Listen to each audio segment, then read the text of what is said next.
Akkam jirtu barattoota?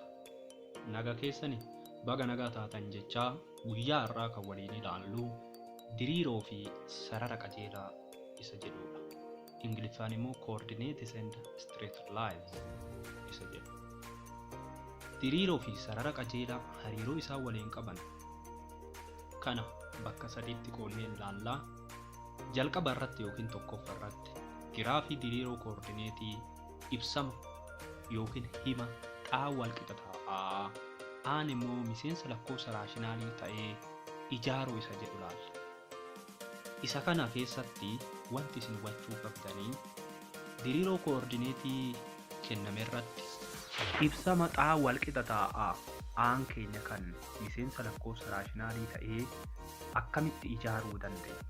Diriiroo kenname irratti isa jedhu as keessaa ni argattu jechuudha. Inni asirratti argaa jirtan kun Ingiliffaan kan ibsamedha. Isuma kana gara afaan Oromootti kallattiidhaan hiikaa tokkoon tokko isaa akka isin hubatamuuf waliin ilaallaa faana bu'a. The graph of an equation of the form x equals to a is the element of rational number. Giraafii ibsama bifa xaa walqixa a miseensa lakkoofsa raashinaalii ta'ee akkamitti kaafna? The graph of the equation x equals to a is an element of a is different from 0 is line parallel to the y-axis and at a distance of a unit from it. Kana jechuun giraafiin ibsama yookiin hima xaa walqixa a miseensa lakkoofsa raashinaalii ta'ee aan immoo 0 irraa adda ta'ee yoomiyyuu inni saaqeeyaa waliin wal tarreeta. Eessarratti fageenya a kana irratti jechuudha. Siiqeeyaa irraa fageenya a irratti wal tarreetaa jechuudha. Note hubadhu. If a is greater than 0 yoo aan irra guddaa 0 ta'e then the line lies to the right of the y-axis. Yoo miseensi lakkoofsa raashinaalii keessaa aan kun irra guddaa 0 warra ta'an jechuunis warra 0 olii jira yoo ta'e sararrichi gara harka mirgaa yaatiin bahaadha. If a is less than 0 the line lies to the left of the y-axis. Yoo miseensota lakkoofsa raashinaalii warra 0 gadi jiranii ta'e immoo aan keenya sararichi yaa irraa yookiin siiqee yaa irraa gara bitaa oolaadha. The graph of the equation x equals to 0 is the y-axis. Siiqee yaa suni ibsamni isaa xaa walqixa 0 jechuunis xaa yoo walqixa 0 ta'e siiqee kenna yookiin giraafiin kenna siiqee yaa irra oolaadha. Kana tokko tokkoon afaan Oromootiin yoo laallu sararri yookiin siiqeen xaa walqixa ta'a giraafiin nuti kaasuuf deemnu isa jechuudha. Kun siiqee yaa waliin wal tarreeta. Eessarratti wal tarreeta? Sararri xaa walqixa ta'a kuni siiqee xaa tuqaa a keessa darba. Tuqaa aan immoo lakkoofsa nuuf kenname neegatiiva ta'uu danda'a, 0 ta'uu danda'a, kan poozitiiva ta'uu danda'a. Darbuun siiqee yaaf wal tarreeta jechuudha. Tuqaa a sana keessa darbaa jechuudha. Jalqaba irratti isa kanas bakka sadiitti qoonna. Yoo aan irra guddaa 0 jechuunis lakkoofsota raashinaalii warra irra guddaa 0 ta'an yookiin 0 ol warra ta'an yoo ta'e aan keenya giraafii xaa walqixa a kuni siiqee yaa irraa gara harka mirgaa oolaa jechuudha. As keessatti fakkeenyaaf giraafii kana fudhannee ilaallu. Kan amma asirratti argitan kun siiqee irra ol garagalee barraa'e kun xaa walqixa a inni jedhu kuni siiqee yaa irraa gara mirgaatitti argama. Siiqee yaa irraa gara mirgaatitti kan argamee fi aan keenya irra guddaa 0 jechuunis siiqee yaa irraa gara mirgaatitti kan jiru kuni siiqeen xaa yoomiyyuu poozitiivi. Kanaafuu tuqaan inni amma keessa itti ba'u kuni a irratti qaxxaamura. Siiqee xaa kana a irratti qaxxaamura. Aan keenya yoo 5 ta'e siiqee xaa 5 keessa ba'a. Yoo 6 ta'e 6 keessa ba'a. Mee fakkeenya iddoo duraan deebineetiin yoo fudhanne kunis jedha aan koomaa 0 jechuunis aan keenya irra guddaa 0 yoo ta'e fakkeenyaaf a walqixa 6 yoo ta'e gatii yaa yookiin seentuu lammaffaa dirqama miti, dhaabbataa miti. Siiqqeen xaan kun dhaabbata 6 fudhannaa jechuudha irratti. Yaan keenya immoo yookiin immoo seentuun lammaffaa neegatiiva ta'uu danda'a, poozitiiva ta'uu danda'a, lakkoofsa fedhe ta'a. Garuu aan keenya siiqqee xaa waan bakka bu'uuf seentuun jalqabaa kun inni dhaabbataadha. A walqixa 6 ijaarra. Inni kun immoo 0 olii waan ta'eef kallattiidha yoo ijaarru immoo gara gadiitti ni dhufna. Inni kun fakkeenya kanaan ijaaramaa jechuudha. Kanaafi A walqixa aan irra guddaa 0 isa jedhu kanaafi nuti A keenya walqixa ta'a 6 yoo fudhanne xaa ibsamni xaa walqixa A jedhu kun bakka A yoo buufne xaa walqixa 6 ta'adha.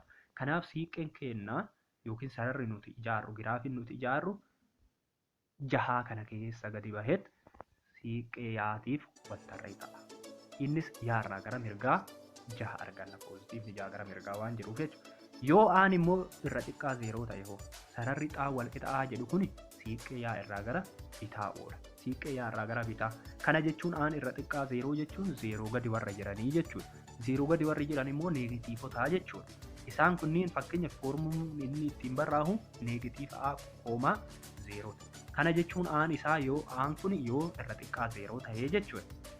Amma nuti fakkeenyaaf mee A walqixa neegatiiva 6 yoo fudhanne aan keenya yoomiyyuu neegatiiva 6 seentuun lammaffaa yookiin immootu inni yaa dhufu kun immoo rakkoon qabu neegatiiva ta'uu danda'a, 0 ta'uu danda'a, poozitiiva ta'uu danda'a.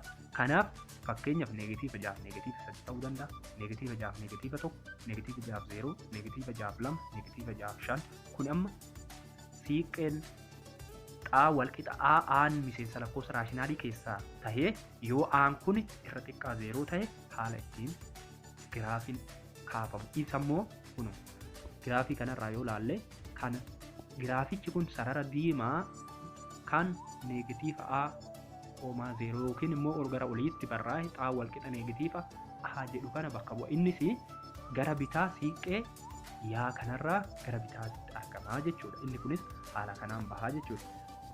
Kanaaf ibsama as keessatti nuti fudhanne kana keessatti aan keenya neegatiiva 6 waan jedheef neegatiiva 6 keessa darbuudhaan yaarraa gara bitaatti jechuudha. Neegatiivni 6 gara bitaatti argama. Siiqqee yaa kanaaf waltarree ta'a jechuudha. Inni sadaffaan immoo yoo aan keenya 0 ta'e jechuunis aanis miseensa 0nis miseensa lakkoofsa raashinaalii waan ta'eef sararri ibsamni yookiin himni xaa walqixa 0 jedhu kuni kallattiimaan siiqqee yaa irra oola. Kallattiin irra oolaa jechuudha. Yeroo kana aan keenya yookiin immoo xaan keenya dhaabbataadha 0dha. 0 keessa baha waan ta'eef yaan keenya immoo ni jijjiiramuu danda'a. Neegatiivota ta'uu danda'a, poozitiiva ta'uu danda'a, 0 ta'uu danda'a. Haaluma asirratti argitan kana aan keenya yoo 0 ta'e xaanis walqixa 0 ta'a jechuudha. Seentuun lammaffaan immoo neegatiiva 2, neegatiiva 1, 0, 1, 2 jennee fudhachuu ni dandeenya. Inni kun immoo asirratti akkuma argitan kana halluu biluu yookiin cuquliisa kan uffate kana kan gara gidduu jiru siiqqee yaa kan jedhu kun yookiin immoo xaa walqixa 0 gara oliitti irratti kan barraa'e kana bakka bu'aa jechuudha. Inni kun kana gammaatitti ilaallee hima xaa walqixa taha aan immoo miseensa lakkoofsa raashinaalii ta'eef jechuudha. Mee fakkeenya tokko fudhannee haa ilaallu. Fakkeenya diriiroo koordineetii kenname irratti giraafii xaa walqixa neegatiiva 6 fi xaa walqixa 6 ijaari jedha. Jalqaba irratti giraafii xaa walqixa neegatiiva 6 yoo ijaarre akkuma asirratti amma argaa jirtan kana giraafiin kuni xaan keenya neegatiiva 6 keessa ba'a jechuudha. Kallattiimaan neegatiiva 6 keessa ba'ee siiqqee yaatiif waltarree ta'a jechuudha. Akkuma asirratti argitan kuni nu biratti barraa'eera. Xaa walqixa neegatiiva 6 jedhe. Sararri gara bitaatti argamu kuni hima xaa walqixa neegatiiva 6 jedhu nuuf bakka bu'aa jechuudha. Lammaffaa irratti immoo giraafii xaa walqixa 6 jedhu ijaareessa jedheefi xaa walqixa 6 jechuun xaan 6 jechuun siiqqee irraa gara mirgaatti kan argamu. Xaa walqixa 6 jechuun 6 kana keessa darbet siiqqee yaa isa dura jiru saniif waltarree ta'a jechuudha. Inni kun akkamitti akka giraafii diriiroo koordineetii nuuf kenname irratti hima yaa xaan walqixa ta'a.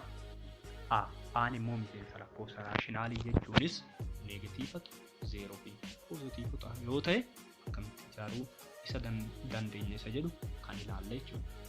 Artii itti aanu keessatti immoo diriiroo koordineetii irratti ibsama yookiin hima yaan walqixa ta'a ba'aan miseensa lakkoofsa raashinaalii ta'eef akkamitti ijaarra isa jedhu ni argattu. Galatooma.